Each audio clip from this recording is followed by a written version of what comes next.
So we left off. Maria was moving to Ohio because Epstein offered her a place where she would be free to paint and on her own and do everything that she wanted to do with her life.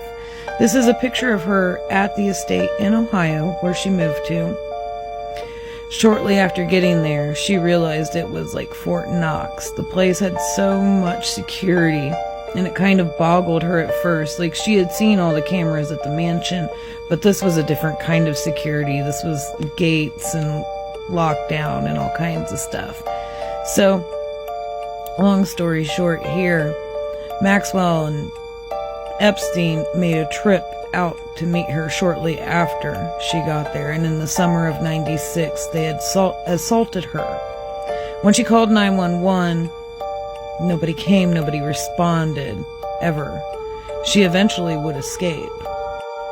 After she escaped from there, from the Ohio estate, she would later find out that her sister Anne, which I believe was 16 at the time, was also assaulted by them on their New Mexico property. I don't know if it's the same property they were promised a commission on earlier or not. But they tried to report this to the FBI and NYPD afterwards, which went on to be ignored. The Albany police claimed they didn't keep any 911 records back then, so they had nothing. So she went into hiding because Maxwell and Epstein were threatening her with her career, with her life, everything. So she went down to North Carolina to go into hiding, changed her name.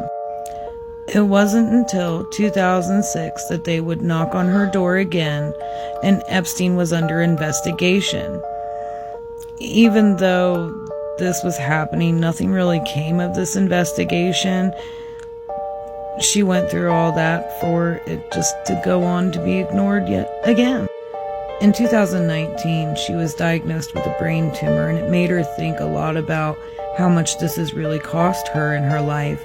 So she filed a lawsuit at that time. But in 2020 is when she began to really speak out and paint again.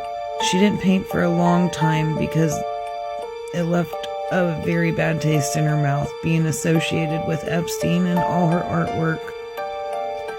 I want to show you some of her artwork in the next section of her Survivor series and a little bit of extra stuff. So stay tuned.